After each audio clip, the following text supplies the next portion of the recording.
आपण साबुदाण्याची उसळसाठी जसं साबुदाणा भिजत घालतो तसा नॉर्मल साबुदाणा मी इथे भिजत घातलेला आहे. हा रात्रभर भिजत ठेवलेला आहे.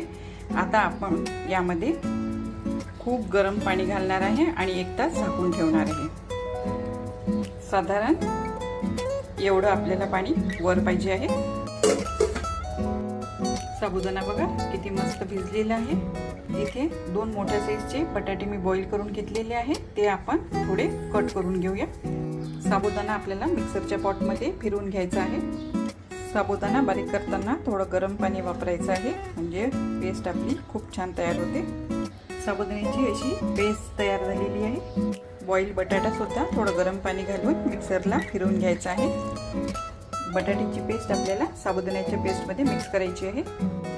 चिली फ्लेक्स ॲड करायचा आहे. मीठ घालायचं आहे. हे सर्व छान मिक्स करून घ्यायचं आहे.